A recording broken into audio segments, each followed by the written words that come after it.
Oi, gente, tudo bem?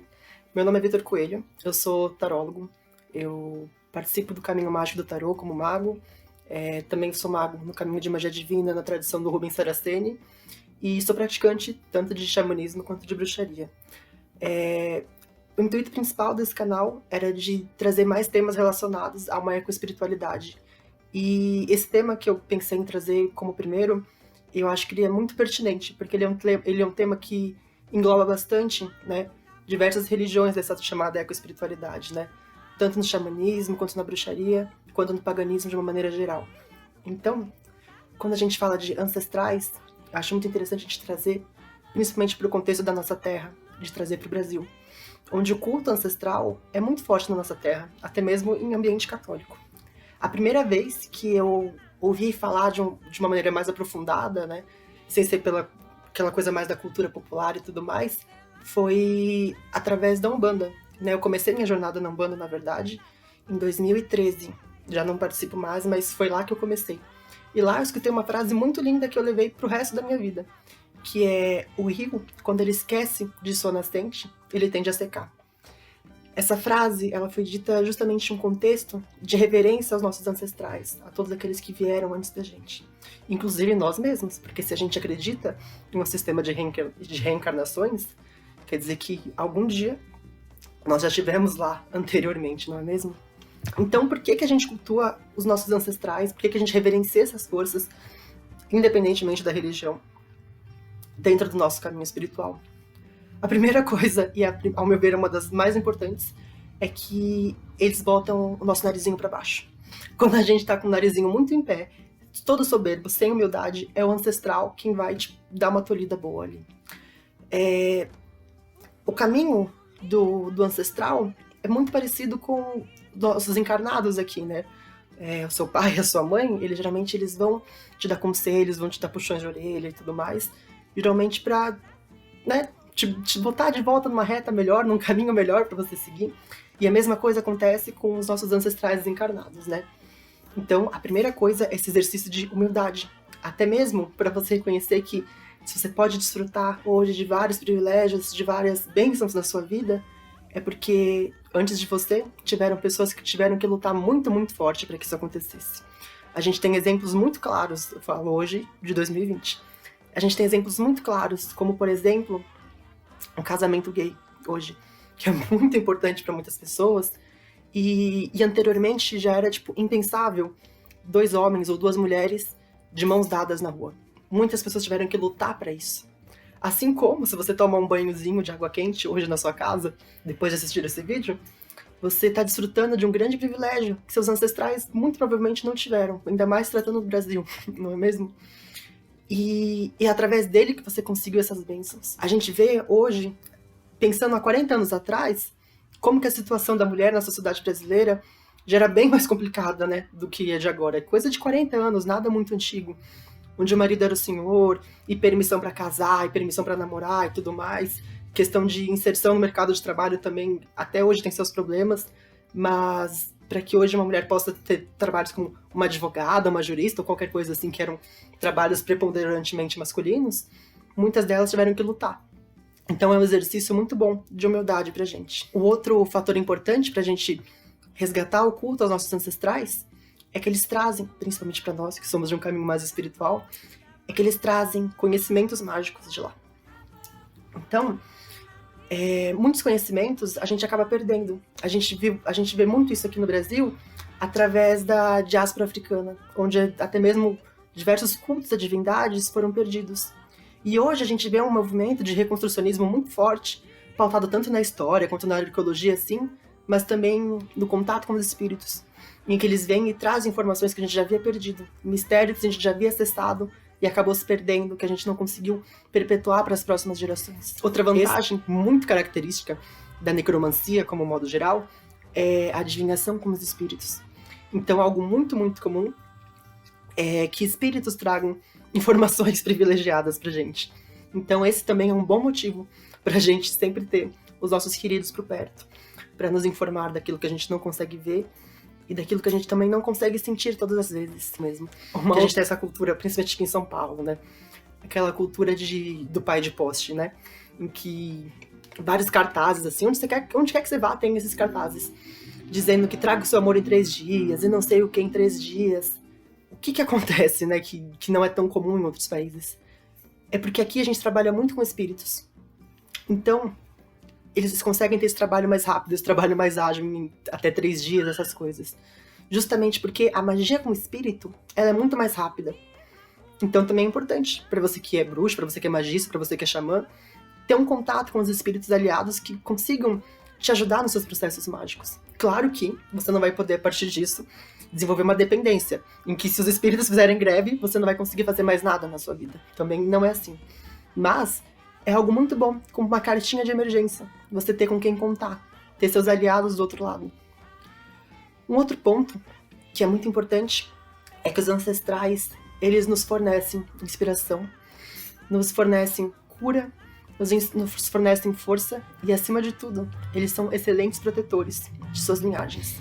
Um pedacinho do altar ancestral que eu tenho aqui na minha família. E aí, tirei os elementos que eram da minha mãe e de outros familiares, porque, né, não achava muito justo. Mas a gente vê aqui um exemplo bem simples de altar ancestral, né, que é a base do nosso contato com ancestrais. Primeira coisa que eu queria falar é que o altar, ele deve estar intimamente relacionado com o seu modo de viver espiritual. Então, tranquilamente você pode fazer um altar somente com uma velhinha Richaud em um álbum de fotografias, ou colocar ali uma fotinha, uma turmalina negra, uma coisa muito discreta. Ou então, se você gosta de uma coisa bem exacerbante, bem chocante, você pode botar lá o seu crânio, e botar caixãozinho, e fazer uma verdadeira cena de Halloween em cima do seu altar. Talvez as visitas fiquem um pouco assustadas, mas também é seu, se reflete a sua prática, não tem problema nenhum. A única coisa que eu recomendo primordialmente para todos, independente da vertente a qual estejam seguindo, é que sempre coloquem uma divindade psicopompa para ajudar, para auxiliar nos trabalhos. Sempre coloque um deus, uma deusa, um santo, um orixá, seja lá o que você quiser, para dar uma certa autoridade lá em cima. Dentro do contato com espíritos, pode ser que a gente encontre às vezes espíritos mal intencionados, ou que a gente realmente tenha alguns problemas mais sérios durante o nosso rito, ou alguma coisa desse gênero. Por isso é muito importante a gente ter uma divindade ali como mediadora. Aqui no meu altar, no altar que eu tenho aqui em casa, a divindade que rege o altar é o Baloye, como vocês podem ver na imagem, a pedido de um ancestral da família. Porém, você pode colocar diversos outros deuses. Eu sugiro, por exemplo, Hecate, que faz um trabalho excelente de mediação com o mundo dos espíritos e tudo mais, e contratos de necromancia e essas coisas. Anubis, do panteão egípcio, né, junto com Isis, também é muito bom. No panteão africano a gente tem Exu, a gente tem o Baloye, a gente tem Ansan, e também aqui na América é muito popular o culto a La Santa Muerte, que faz uma regência incrível, né, sobre, obviamente, os mortos e sobre os espíritos. Então eu recomendo que você sempre parta colocando uma divindade para reger, para mediar esse contato, porque se alguma vez que você estiver fazendo algum ritual der ruim alguma coisa, você sempre vai ter a quem recorrer. Um outro ponto importante da gente comentar é que eu, né, porque não sou incorporado, e deduzo que sua casa tenha, né, suas proteções e essas coisas. É que, apesar disso, é importante que a gente tenha sempre o cuidado com qual tipo de espíritos que a gente vai estar chamando. Não é porque alguém foi seu ancestral, que foi seu pai, foi seu avô, foi qualquer coisa, que ele é bem intencionado com você. Então, tenha a certeza, convoque os espíritos não de uma maneira genérica. Convoque sempre os que estão mais alinhados com o seu propósito, com suas vontades, que eles realmente tenham interesse no seu progresso. Um outro ponto que eu queria falar com vocês é sobre o momento principal para fazer a construção deste altar. Acho que o momento mais preciso, até para as rezas mesmo, para fazer esse contato, são nos horários limiares. Então, talvez você começar a construir seu altar, ou fazer suas oferendas, ou fazer suas rezas, seus pedidos, seja no amanhecer ou no anoitecer, nesses horários de limiares. Eu sei que no dia a dia acaba sendo, às vezes, muito, muito inviável, dependendo da sua rotina. Mas eu recomendo fortemente que, pelo menos para a primeira consagração de um altar, você consiga reservar uma noite para fazer isso. E aí você pode pegar correspondências astrológicas, pensar em consagrar talvez numa segunda-feira, num dia de lua, que tem a ver com os dons mediúnicos e possa facilitar a sua comunicação. E aí, enfim, né? Vai da afinidade de cada praticante. Uma coisa muito importante é que o nosso altar, ele é o foco principal de contato com os nossos espíritos, com nossos queridos. Então, a gente tem diversas chamadas linhagens para a gente aprender a se situar, como se fosse um mapa, né, perante a esse mundo de espíritos. Durante muitos anos, na minha prática, eu usava uma associação onde a gente classificava uma casta de espírito com um dos 5 elementos. Então, por exemplo, os espíritos que te nutrem, eles podiam estar ligados à terra, os espíritos ligados a iniciações, à sua religiosidade, à sua espiritualidade, podiam estar ligados ao elemento espírito. E dessa forma eu fui. Existem diversas outras formas de se mapear, de se orientar no contato com seus ancestrais. Uma outra maneira de associar esses espíritos e conseguir criar um mapa bacana para o seu próprio desenvolvimento espiritual ali dentro é você dividir em 3 grupos. Essa divisão eu aprendi com uma bruxa tradicional moderna, e como toda boa bruxa, né, ela adora pôr caldeirão nas coisas e tudo mais. Ela associava cada uma dessas linhagens a um plano, a um desses mundos que a gente chama no xamanismo, né, mundo inferior, superior e mundo médio, e também a um caldeirão. Porém, na minha prática, se revelou mais interessante usar o conceito de uma árvore ao invés de um caldeirão. Mas também, se você se sentir à vontade, for praticante mais ligado a essa bruxaria, você pode se dar muito bem usando essa técnica. Então, ao final de cada vídeo, eu vou estar passando para vocês um alinhamento com essas forças de linhagens ancestrais a partir de uma grande árvore cósmica. No que se refere a oferendas, a gente já tem características bem interessantes na nossa cultura popular. Então, não sei se na família de vocês também tem isso, mas na minha, dos mais antigos, tem aquele costume de deixar o cafezinho pro santo. E é muito engraçado, porque eu tenho amigas que também a família tem o mesmo costume, e nem sabem quem é o santo, para quem que tá dando, mas tá lá sempre botando um pouquinho de cafezinho em um altar do lado de um santo católico, alguma coisa assim. Na minha família tinha esse hábito muito enraizado, tanto que mais de uma pessoa fazia isso. E uma delas era praticante de Umbanda e deixava lá sempre o seu cafezinho pro seu guia espiritual, pro seu mentor, com um pouquinho de vinho licoroso.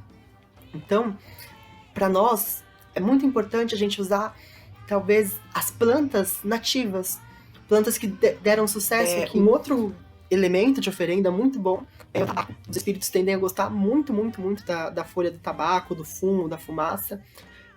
O cheiro pode ser um pouco desagradável, né, para algumas pessoas, mas os ancestrais adoram esse cheiro. Cheiro de comida, cheiro de tabaco, atrai espíritos muito, muito, muito fácil. Nessa questão de tabaco e tudo mais, é importante a gente pensar também que o tabaco é uma planta de fogo, né, pertencente preponderantemente, óbvio, de elemento fogo. Então ela também traz esse potencial de comunicação, esse potencial de conversa com os espíritos, de transe mediúnico. Por isso que eu gosto de apostar bastante no tabaco, no café, e o café doce.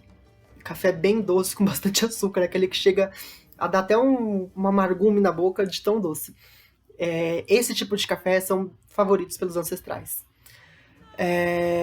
A gente tem outras oferendas, né, como comidas, é algo muito, muito comum. Mel, vinho, azeite, pão, uvas. E também a comida favorita dos seus ancestrais. Bom, acho que de uma introdução geral, era mais isso que eu gostaria de falar. E nos próximos vídeos a gente vai falar sobre as nossas 3 linhagens ancestrais.